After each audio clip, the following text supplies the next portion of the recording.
Olá, seja muito bem-vindo. E entre os temas debatidos pelo Parlamento que mobilizam empreendedores estão a reforma tributária e a desoneração da folha de pagamento. Temas que envolvem propostas na atual legislatura e, com certeza, vão entrar na pauta do novo Congresso Nacional que inicia os trabalhos em fevereiro.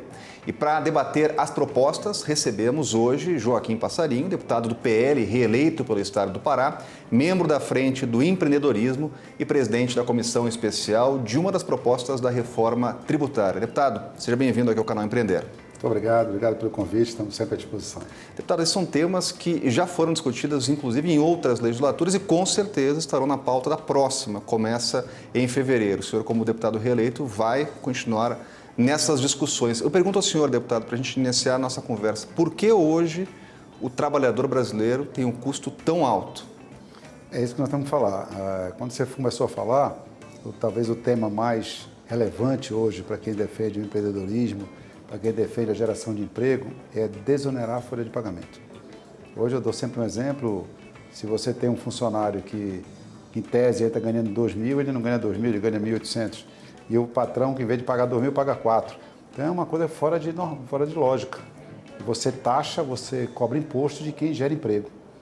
Eu brinco, no meu estado do Pará foi muito atingido com a Lei Candir. A Lei Candir veio para desonerar a exportação. Então nós precisamos fazer a Lei Candir do emprego, desonerar. Qual é o grande problema? É que essa taxação, ela é basicamente o que sustenta a Seguridade Social, a Previdência e a Assistência Social. E aí nós precisamos começar a discutir de como compensar o governo, ou como compensar a Seguridade, que ela possa ter a sua fonte de receita, né? Então esse que é o grande debate. Nós não temos ainda na nossa frente parlamentar do empreendedorismo nenhum projeto pronto. Então nós estamos tentando fazer isso de outra forma. Por que, na minha opinião, as reformas tributárias não andaram? Porque elas vieram com um pacote pronto. Então, quando você vem com um pacote pronto, você não discute com a base, ela sempre gera uma reação muito forte.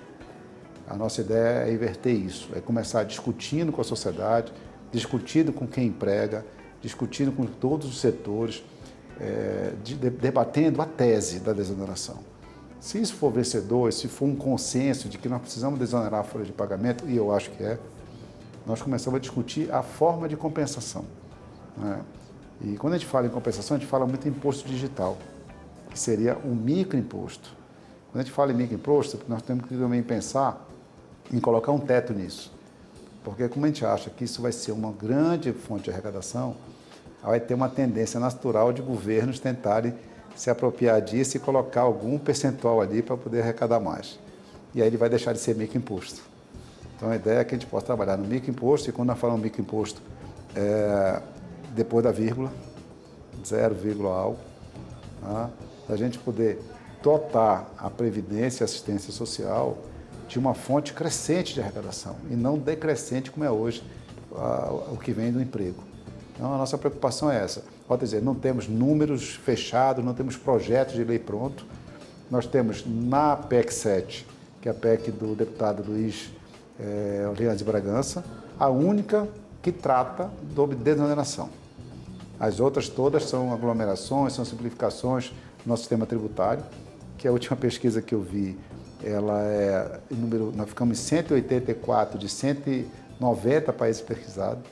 Eu até brinco, eu queria conhecer esses outros 6 que ganharam de nós, né, porque o nosso sistema tributário ele é completamente complexo. Eu ouvi de um empresário um dia desse que ele não queria diminuição de imposto, ele queria saber se ele estava pagando correto.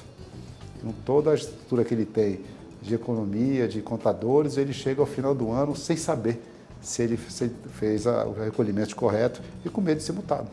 Então, tal a complexidade que é o sistema tributário brasileiro. Eu acho que a simplificação é importante, mas eu vejo a dificuldade em que todos os entes querem ganhar mais.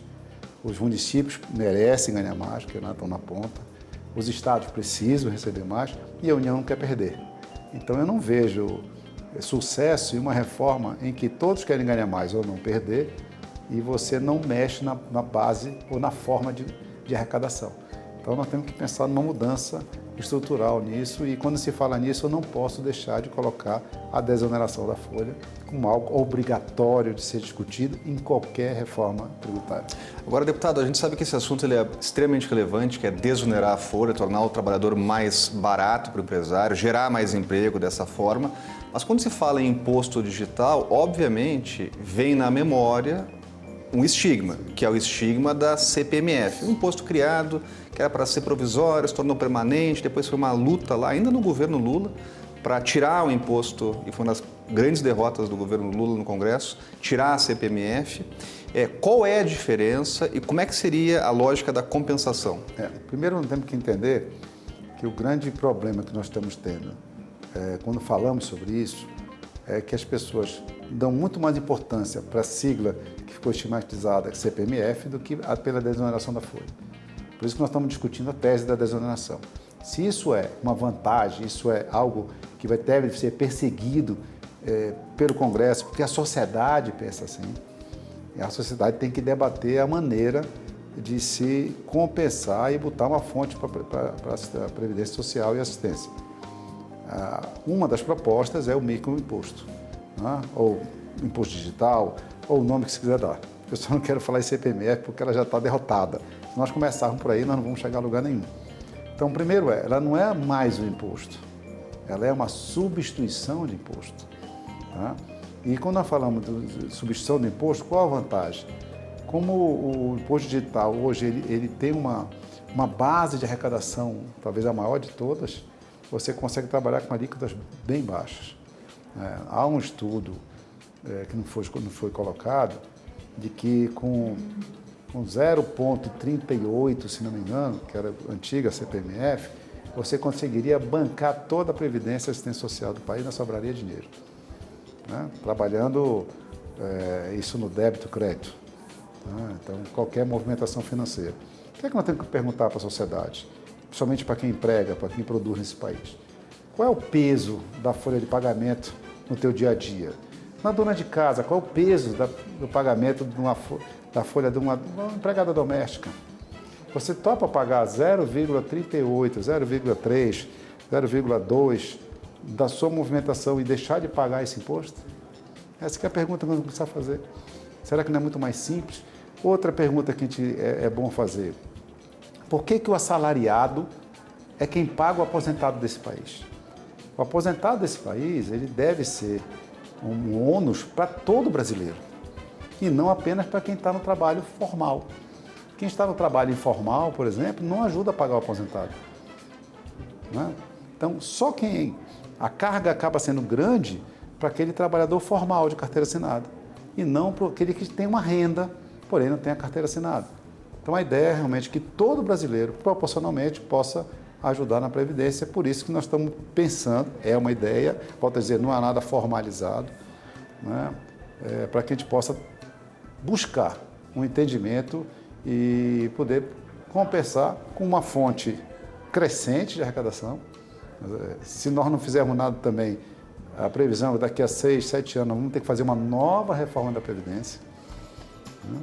Porque a tendência é que o emprego formal cada vez suma, pela uma tendência mundial de pejotização da mão de obra. Há um perigo também com essa proposta do governo de R$ 600 de Bolsa Família, o Auxílio Brasil, com mais 150 por criança até 6 anos, na minha opinião, o emprego de salário mínimo, salário pouco, acabou. Porque como é que eu vou dizer para uma pessoa que ganha, vamos supor, com 2 filhos, R$ 900 para ficar em casa, ou R$ 1.200 para ir trabalhar? Uma funcionária doméstica, por exemplo, para ganhar um salário mínimo, se ela fizer diária, basta ela trabalhar 2 ou 3 dias por semana, ela vai ganhar muito mais do que um salário fixo. Então, você vai ter um sumiço, na minha opinião, desse trabalhador que é a grande base de contribuição para a Previdência. Então, eu acho que é um trabalho que nós precisamos entender. O que nós estamos fazendo na Frente Parlamentar do Empreendedorismo é abrir o debate, né? Isso é bem amplo, ninguém está querendo cobrar mais, ninguém quer ressuscitar a CPMF, não é nada disso. Nós queremos desonerar a folha. E nós estamos abertos a ouvir as propostas de economistas, da sociedade, de como nós podemos salvar a Previdência porque se nós fizermos isso sem uma compensação, nós vamos quebrar a Previdência Social. Agora, deputado, quando a gente fala do mundo digital, a gente está falando de, inclusive, serviços que são muito novos, que até pouco tempo não existiam e há, inclusive, um limbo aí na legislação em relação a novos serviços, né? A gente fala de Uber, Spotify, né? Eu estou lembrando aqui dos streamings, né? Algo que a gente até pouco tempo não conhecia, né? Esses serviços hoje não são tributados. A ideia, até para explicar para quem está nos acompanhando, nesse mundo digital, como é que seria essa tributação? Muita gente lembra do Pix também, que até pouco tempo não existia, né? E é um sucesso porque um dos motivos também é que não tem ali um custo para quem está fazendo, né? Como é que seria na prática esse imposto, deputado? Então, em tese, vamos começar dizendo que todos vão pagar. Em tese, é na movimentação. Hoje ninguém guarda mais dinheiro em casa. É muito pouco as pessoas que pagam suas contas em dinheiro fixo. E mesmo se você tiver que sacar o dinheiro, na hora que sacar já pagou. Então, contencioso jurídico, zero, basicamente. Né? Controle disso, Banco Central. Né? Outra vantagem é uma espécie de fiscalização da própria sonegação que existe. Como é que alguém que não paga imposto de renda, por exemplo, consegue movimentar tanto se você estiver pagando na sua movimentação financeira? Então, na minha opinião, só tem vantagens para o país. Né? Então, assim, todos pagariam. Todos. Ah, mas eu acho que o Pix não deve pagar. Ótimo, então tira o Pix. Nós vamos ter uma base um pouco menor, uma alíquota um pouquinho maior. Alguém já disse para nós assim também. Então, por que a gente não faz um protótipo? Em vez de fazer desoneração da folha completa, porque nós começamos a fazer, por exemplo, até 4 salários mínimos. E a gente consegue uma alíquota menor. E se isso for dando certo, você vai aumentando a desoneração e calibrando. Né? Porque, na verdade, nós temos estudos, mas ninguém sabe o quanto realmente iria arrecadar. Porque ninguém tem essa dimensão desse, como você falou, dessa movimentação de muitos serviços novos que praticamente a população desconhece o volume que ele é feito. Então, na minha opinião, eu acho que se nós pudermos começar até isso, nós podemos fazer, até para poder ir calibrando isso de uma maneira mais justa para a sociedade, que ela não possa pesar no bolso. E por isso que eu vou ter que falar. Quando nós falamos nisso, a nossa ideia também é falar em teto. Senão, é uma estrutura muito fácil de arrecadação, vai haver uma vontade, uma volúpia muito grande de governos querer se apropriar desse sistema para compensar algum tipo de ação que precisa dos seus estados ou municípios. Então, se nós deixarmos esse microimposto, acaba sendo um imposto que, até por efeitos cascata que possa acontecer, é maior do que nós estamos pagando hoje. Então, ela tem que ter um teto. Mas, como eu estou dizendo, não temos números ainda, temos alguns estudos e vai depender da base. Né? Toda vez que eu amplio a base, eu posso diminuir a alíquota. Toda vez que eu diminuo a base, eu vou ter que aumentar a alíquota. E estamos falando hoje de desoneração da folha, também reforma tributária, temas que com certeza vão ser muito discutidos até o fim do ano e na próxima legislatura, hoje com o deputado do PL, reeleito pelo estado do Pará, Joaquim Passarinho, que também é membro da Frente do Empreendedorismo. A gente vai um rápido intervalo e a gente volta logo mais para discutir mais esses assuntos. Não saia daí.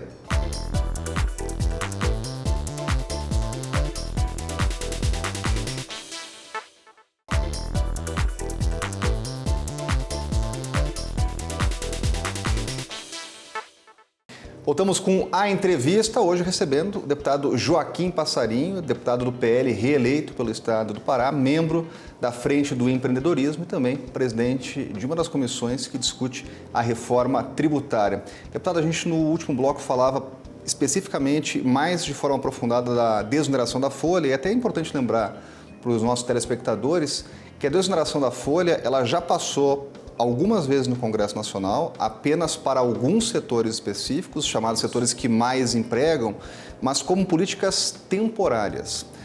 É possível, deputado, trabalhar uma política permanente de desoneração da folha? Esse seria o caminho, inclusive sendo estudado hoje pela frente? Sim, esse é o caminho. A desoneração de 17 dos setores que mais empregam nesse país durante a pandemia mostrou a eficiência disso. Quando nós fizemos isso, nós ou mantivemos os empregos durante a pandemia e em alguns setores de carga, nós aumentamos os empregos. Então, mostrou a eficiência disso. E como você falou, era para ser transitório por 2 anos durante a pandemia. Ao término disso, o sucesso foi tanto e a pressão em cima do Congresso foi tanto que nós acabamos renovando por mais 2 anos. E no Brasil há um costume das políticas temporárias virarem permanentes. Então, como não é justo também retirar esses benefícios, porque são setores que nos ajudaram, estão ajudando a gerar emprego e renda nesse país, eu acho que é injusto com setores que não foram beneficiados. Então, nosso trabalho é justamente que essa isenção, esse benefício dado a 17 setores seja alargado para todos os setores, porque mostrou eficiência na geração de emprego e renda, isso é isso que nós precisamos perseguir nesse país.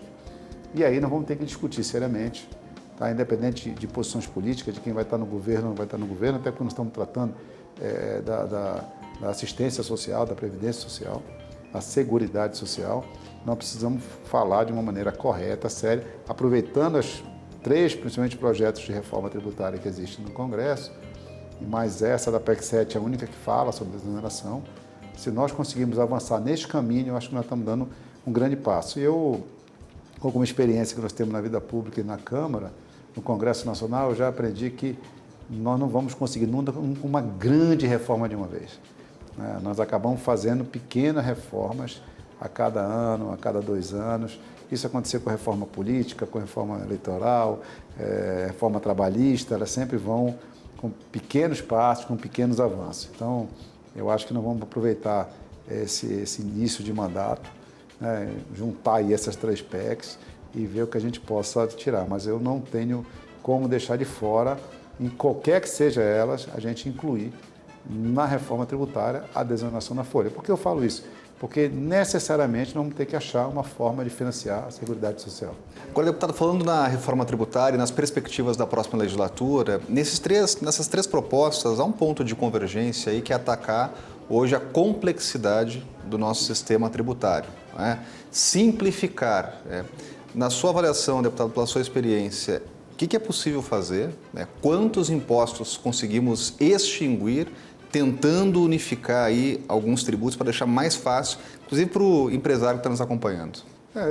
Eu sempre acho que a vantagem da proposta da PEC 7, ela puxa um pouco o modelo americano, em que ela libera os entes para que cada um faça a sua cobrança.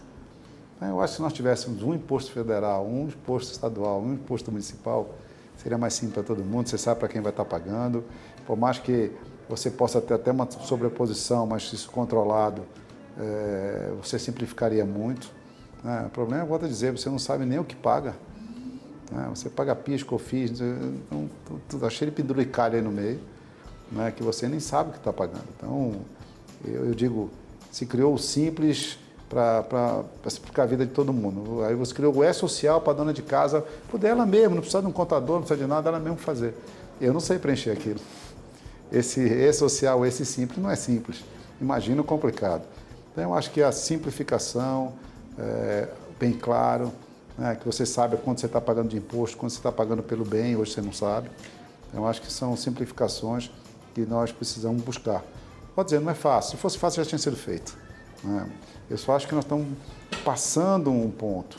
Eu, na minha opinião, achava que a reforma administrativa tinha que vir na frente. Então, nós fizemos uma pequena reforma trabalhista, nós tínhamos que vir agora com a reforma administrativa, enxugar o Estado, para depois vir com a reforma tributária. Isso, infelizmente, nós não conseguimos fazer, porque o lobby dos funcionários é muito forte. O famoso corporativo, das corporações no Congresso Nacional, que tem muito poder no Legislativo. Agora, deputado, o senhor tratava de um tema que é importante, obviamente, a gente está falando de contas públicas, e a gente está em meio a uma grande discussão sobre as nossas contas públicas, que é a chamada Proposta de Emenda à Constituição da Transição, a PEC da Transição. Pelo que o senhor está acompanhando, qual é a sua posição hoje, a posição do senhor, sobre essa discussão e o que pode passar até o fim do ano no Congresso Nacional? É engraçado que após a eleição sempre as coisas mudam, A gente fala quando você falava em extrapolar teto, você falava que seria ser uma PEC do rombo, hoje é PEC da transição. Quando você falava da nossa RP9, que é a emenda de relator, se falava do orçamento secreto, agora virou emenda de relator. Então, é a mesma coisa com olhares diferentes. Então, eu vejo muito a equipe de transição falar em responsabilidade social. E eu pergunto, como eu posso ter responsabilidade social se eu não tiver uma responsabilidade fiscal? Então, se quer deixar de mão o equilíbrio fiscal desse país, achando que simplesmente emitindo papel, emitindo dinheiro. Nós estamos falando aqui de 200 bilhões por ano, por 4 anos, ou seja, 800 bi, né? Nós podemos dar de gastar mais do que arrecada. Nós estamos autorizando um próximo governo, por 4 anos, gastar 800 bilhões mais do que arrecada. Significa que nós vamos aumentar a dívida do Brasil em 800 bi, né? Nós vamos ter um valor muito mais a pagar. Isso gera inflação, isso gera um custo do Brasil muito maior e eu não sei nem onde isso vai ser investido. Uma parte a gente sabe, uma parte fala. Então, para encobrir os 200 bi, falo da Bolsa Família ou do Auxílio Brasil, mas desses 200, 108 já está no orçamento. Os 198 que eles querem, 108 já tem. Nós só deveríamos estar discutindo a partir dos 90. E como ela é para se fazer o orçamento, a lei anual, e a lei orçamentária é uma lei anual, eu não posso fazer um cheque, não vou dizer cheque em branco, porque ele já vem preenchido, né, com 200 bi. É um cheque preenchido, mas dá um cheque por 4 anos. Eu acho que cada ano é um ano. Se o governo que vai entrar diz que vai ter responsabilidade fiscal, como o coordenador fala, Geraldo Alckmin, ele que prove no primeiro ano que o governo vai ter essa responsabilidade.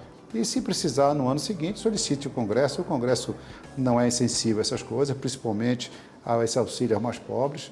E o Congresso, com certeza, fará aquilo que for preciso e poderá dar um novo fura-teto. Mais uma coisa de cada vez, uma coisa a cada ano, até porque, volto dizendo, estamos tratando da lei orçamentária anual.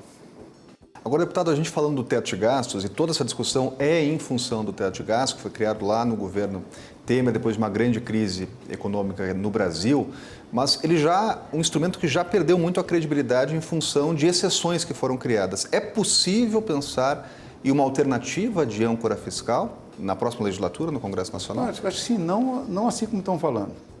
Eu acho que nós podemos discutir o teto, podemos discutir. Agora, vamos lembrar, esse teto houve exceções durante uma pandemia. Durante uma pandemia, em que nós precisamos gerar recursos para manter empresas abertas, para manter empregos abertos, para ajudar as pessoas, para ajudar as empresas, principalmente o pequeno, o micro, para ajudar o pessoal da área turística, que estava muito comprometido, para ajudar o pessoal que estava aparecendo 38 milhões de pessoas que eram invisíveis, né? Isso precisou se recorrer a extrapolar o teto de gasto.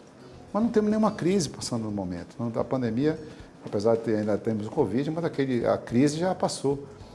Então, o porquê desse extrapolar desta maneira? Eu acho que não há justificativa. E volto a dizer, eu acho que o governo tem que criar condições para isso. Se o governo mostrar para o que veio e provar ao Congresso que ele precisa fazer isso e qual é a repercussão dentro do equilíbrio fiscal, que eu volto a dizer, não pode existir equilíbrio social se não houver o fiscal.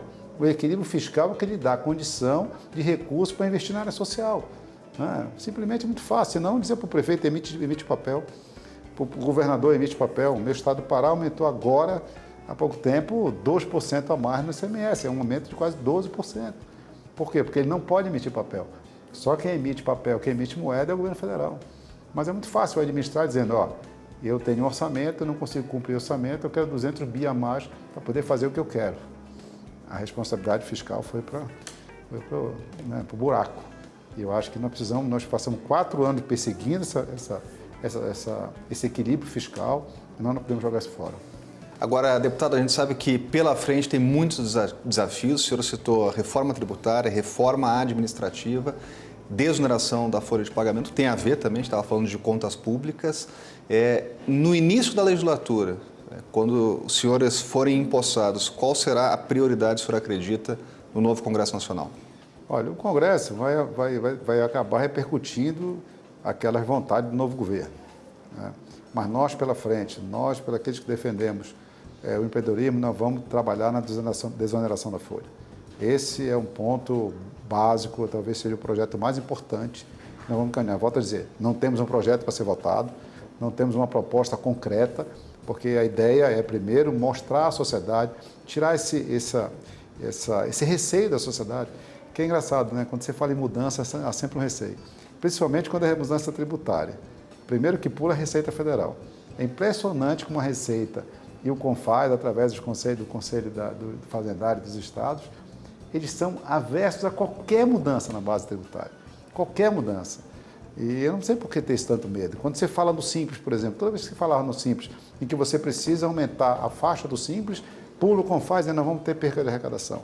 E toda vez que nós fizemos isso, melhoramos, simplificamos para o empreendedor, melhoramos a condição de negócio, de empreendimento dele, ele pagou melhor e as receitas aumentaram. Então não há nenhum registro de diminuição de receita quando você simplifica, quando você facilita a quem emprega, a quem empreende nesse país. Ou seja, o empreendedor é bom pagador e só precisa ter condições para fazer isso. E com certeza é um debate que a gente vai acompanhar aqui no canal Empreender. Em A Entrevista, eu quero agradecer ao deputado Joaquim Passarinho, deputado do PL, reeleito pelo estado do Pará e membro da Frente do Empreendedorismo, também presidente da Comissão Especial de uma das propostas da reforma tributária. Deputado, muito obrigado aqui pela entrevista no canal Empreender. Muito obrigado e parabéns a você que é empreendedor e acredita ainda nesse país. Eu quero agradecer principalmente a você que nos acompanhou e já convidar para novas entrevistas aqui no canal Empreender. Então, muito obrigado e até mais.